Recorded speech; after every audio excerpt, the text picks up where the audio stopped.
She said it the first night I asked. We had been together 8 months. Things were serious, or I thought they were serious. I was 41, she was 34, and one night over dinner I said something about the future, about making things official. She took a sip of wine and said, "I need to be honest with you. I was in a relationship before. It was complicated.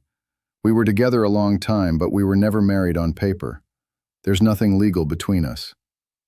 I said I appreciated her honesty. I believed her completely. My name is Robert Manning, 41 years old, civil engineer in Austin, Texas, engaged to Diana for 7 months. Diana was 34, marketing director at a hospitality company. Beautiful in that specific way of someone who knows exactly how they look and uses it without cruelty, just precision. We had met at a conference in Dallas. She was presenting.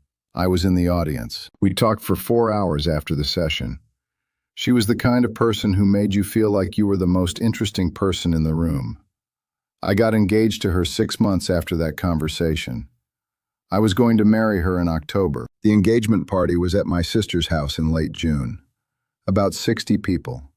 Family, close friends, colleagues. The kind of event where everyone is happy for you, and you move from conversation to conversation feeling like the world is exactly the size it should be. Diana was across the room talking to my mother when the doorbell rang. My sister answered it. I heard her say, "Can I help you?" And then a man's voice said, "I'm looking for Diana Reyes. I'm her husband." The room didn't go quiet all at once. It went quiet in waves. The people nearest the door first, then spreading inward as people turned to see what was happening. Diana turned last. I watched her face do something I had never seen it do. It went completely still. Not surprised, still. The stillness of someone whose calculation just failed. The man at the door was 40, medium build, calm in the way of someone who had spent weeks preparing for this exact moment. His name, I would learn later, was Marcus. He walked in without waiting to be invited. I did not speak. I moved to where Diana was standing and stood next to her, and I said, "Diana, is this your husband?" She was quiet for 4 seconds. "It's complicated," she said. "That's not what I asked." Another 3 seconds. "Yes, legally, yes, but we've been separated. How long?" She didn't answer that one. Marcus answered it for her. "We've never filed for divorce. We've been legally married for 6 years." I'm going to stop here for a moment. You just saw what happens when a lie has a deadline. Diana's version. "We were together a long time but never married on paper," was technically constructed to be unprovable. No paper. No record I could check. Just her word. What she didn't calculate was that the other person in that marriage had his own information, his own timeline, his own decision about when to surface. This is why documentation matters before the moment, not after. Financial planning for retirees was built for exactly this logic.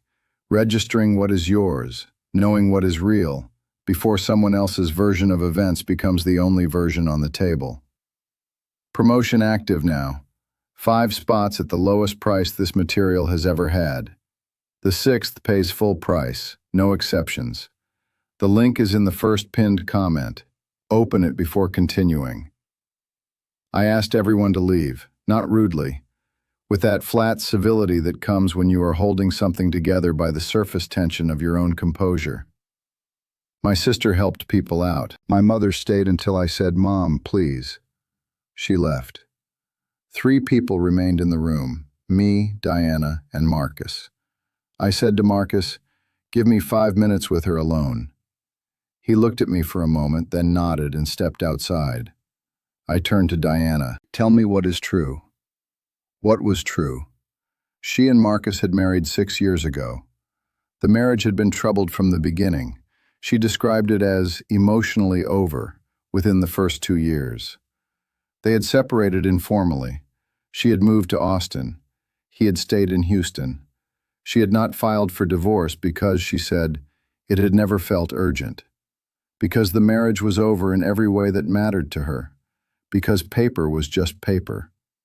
When she met me, she had told herself that the separation was equivalent to divorce, that what Marcus and I didn't know wouldn't affect what she and I were building. She had told me there was nothing legal because, in her definition of legal, a dead marriage was no marriage. I listened to all of it. When she finished, I said, "Diana, the part that ends this isn't that you were married. People get married. Marriages fail. That's human. The part that ends this is that you looked at me for 14 months and decided your definition of true was more important than my right to know." She said she was sorry. I said I knew she was. Then I went outside and talked to Marcus for 20 minutes. Marcus and I talked on the porch of my sister's house while Diana sat inside alone. He told me his side. He'd had no idea about me until 3 weeks before. A mutual contact had mentioned the engagement party. He had spent those 3 weeks deciding whether to show up. He showed up because he felt I had the right to know before I signed a legal document. I said I appreciated that. He said he had nothing against me. He said the marriage had been over for a long time, and he had simply not dealt with the paperwork. I said, "I'm going to need you to deal with the paperwork now." He said he already had an attorney. Diana moved out of the apartment we had been sharing within the week. She called me twice. I answered the second time. She said she wanted to explain more fully. I said there was nothing more to explain that would change what had happened. I said I hoped the divorce process was clean. I said take care. She said she still loved me. I said I believed her. I also said that love without honesty is a different thing than love, and that the different thing was not something I was able to stay in. She didn't respond to that. I said goodbye and hung up. There is something about the moment Marcus walked through the door that I keep returning to. Not the shock faded. Not the embarrassment of 60 people witnessing it, that faded too. What stays is the specific feeling of a thing that seemed solid, suddenly being revealed as not solid, not broken, not destroyed, just not what it looked like. Diana was a real person. What we had was real in its way. The dinners, the conversations, the plans, those existed. But they existed on top of something she had withheld. And things built on withheld foundations don't collapse dramatically. They just aren't what they appeared to be. That's a quieter discovery than betrayal, and in some ways, harder to process. My sister called me the morning after. She said, "I am so sorry. Are you okay?" I said I was processing. She said, "She seemed so real." I said, "She was real. That's the complicated part." There was a long pause. "What are you going to do?" "Work. The same things I do. The project in Pflugerville is due next month." "That's it?" "That's enough for now." She accepted that. Sometimes the best thing to do after something collapses is find the next load-bearing structure and make sure it's holding. Last thing before closing. Marcus and Diana finalized their divorce 4 months later. I know because Diana sent me a message to let me know. I think she thought it would change something. It didn't change the fact that she had stood in front of me for 14 months and not said the true thing. It didn't change that 60 people watched a man walk into a party to identify himself as someone's husband. What it changed was the paperwork. And paperwork in the end is just paperwork. What matters is what was real before the paperwork, what you built before the moment, what you documented and what you knew, and what you chose to say or not say when the truth was still in your hands. Robert Manning, 41 years old, civil engineer, Austin, Texas. Always with the real foundation. Take care. See you next episode. Where are you watching from? Drop your city in the comments. There is something I want to say about the 6 years of marriage Diana and Marcus had before she moved to Austin. I don't know what those 6 years looked like. I don't know whose fault the failure was, whether the failure was anyone's fault, what they built or what they lost. I only know my 14 months. And in my 14 months, Diana was a good partner in every visible way. Attentive, thoughtful, present. The kind of person who remembered small things and showed up when it mattered. The thing she didn't do was tell me the truth about the one fact that would have changed everything. That's not a small omission. In the context of planning a legal marriage, it is the central fact. I'm not angry at who she was. I'm clear about what she withheld. Those are different things. And keeping them different makes it easier to process without either defending her or making her into something simpler than she was. My colleague James asked me, a month after everything, how I was really doing. I said, "I'm rebuilding the model." He said, "What model?" "The model of what I thought was happening. It was built on incomplete information. Now I'm reconstructing with accurate data." He was quiet for a moment. "That's very engineer of you." "It's the only way I know how to process." "Does it work?" "It's working so far." He nodded. "You'll be okay, Robert." I know. And I did know. Not because the situation wasn't painful, it was. But because pain with accurate information is still pain with direction. It points somewhere. Pain from something you don't understand is the kind that circulates. I had accurate information. I knew where to point. One last thing.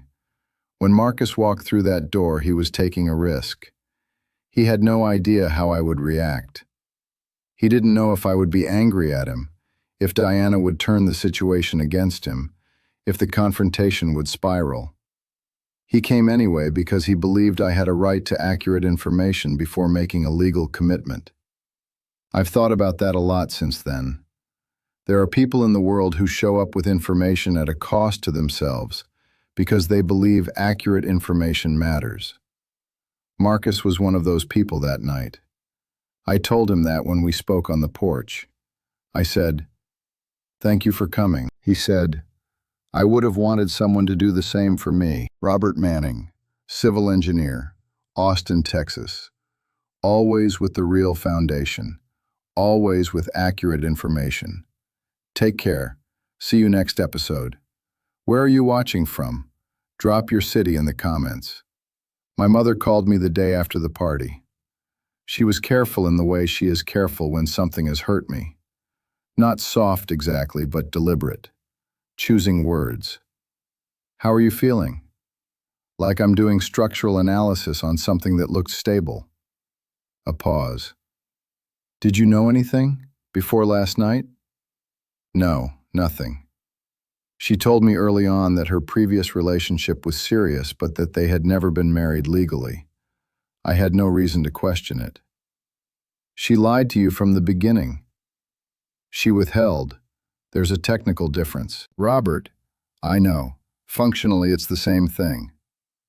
My mother was quiet for a moment. "What are you going to do with the ring?" "I hadn't thought about the ring. I'll figure that out." "You deserve someone who tells you the truth." "I know, Mom. I mean it." "I know you do." "The ring is still in a drawer. I haven't sold it. Haven't thrown it. It's in a small velvet box in the second drawer of my nightstand, under some old receipts. I've thought about what it means that I haven't done anything with it. My best read is that it represents a question I haven't finished answering yet. Not about Diana. That question is answered.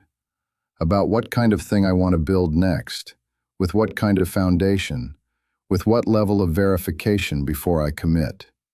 Engineering teaches you that you test load-bearing elements before you build on them. You don't assume, you test. I assumed. The ring is a reminder that assuming is not the same as verifying. When I've fully integrated that, I'll know what to do with it. Do you have documented what you've built? Not just the sentiment, the actual record, origin of assets, financial history, the things that are yours before they become shared. Because the moment the structure shifts, whether it's a relationship, a partnership, a business arrangement, What is documented is what you can defend.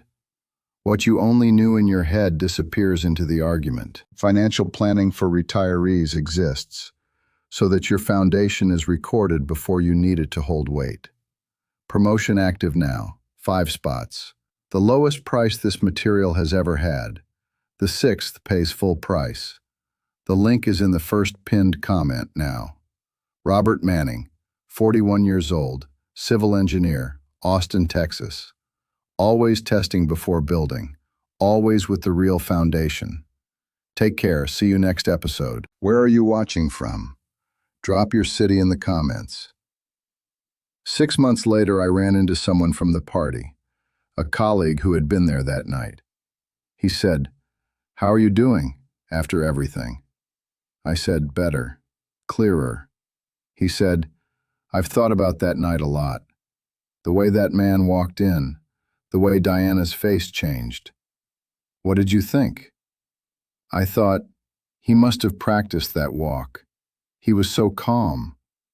He was calm because he had time to prepare. He knew what he was doing when he drove up from Houston. I was the only person in that room who didn't know what was about to happen. He was quiet. "Does it bother you that everyone saw?" I thought about that. Less than I expected. What bothered me more was reconstructing the 14 months after. Going back through conversations and realizing which answers I had accepted without verifying. That part took longer. And now? Now I'm better at asking the follow-up question. He nodded like that made sense. It does make sense. That's the thing about a moment like this. It doesn't make you paranoid. It makes you more specific, more precise about what information you actually have versus what you assumed. There's a difference, and the difference is everything. There is a version of this story where Marcus never shows up, where Diana and I get married in October, where the legal situation resolves itself eventually. She files for divorce from Marcus quietly, the paperwork goes through, and by the time I ever find out, it is already historical and sealed. That version exists, and in that version, the foundation of our marriage is built on a thing I didn't know. Maybe it holds. Maybe I never find out. But a foundation with a hidden crack is still a cracked foundation. Marcus showing up was disruptive and painful, and I wouldn't wish the experience on anyone. But Marcus showing up meant I built on accurate information going forward. And accurate information, when you're building something meant to hold weight, is the only kind worth having. Robert Manning, civil engineer, Austin, Texas. Always testing, always with the real foundation. Take care. See you next episode. My sister asked me some weeks later if I blamed myself for not investigating more before the engagement. I thought about it. No. And yes. Mostly no. How so? She gave me a plausible, internally consistent story. She said they were never married on paper. That was designed to be unfalsifiable. There was no record I could pull, no certificate to check, no public document. The only way to have caught it would have been to run a marriage record search, which is not something you do when someone tells you with apparent honesty that they were never married. So she built the lie to be invisible. She built the omission to be invisible.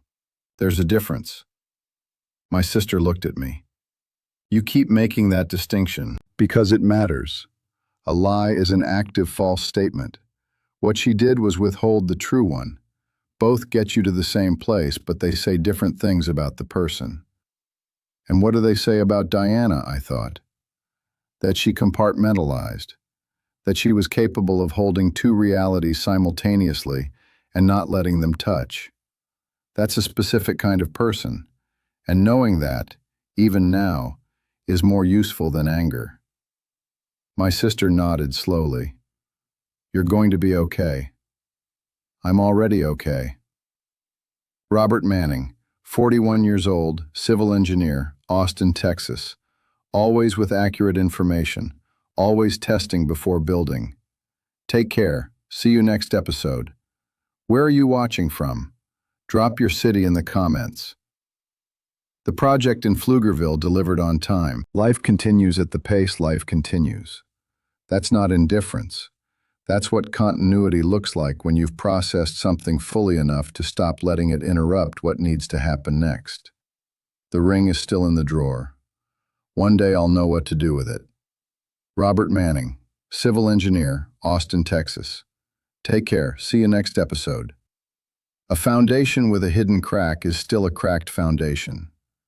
Marcus showed up and changed that. Robert Manning, Austin.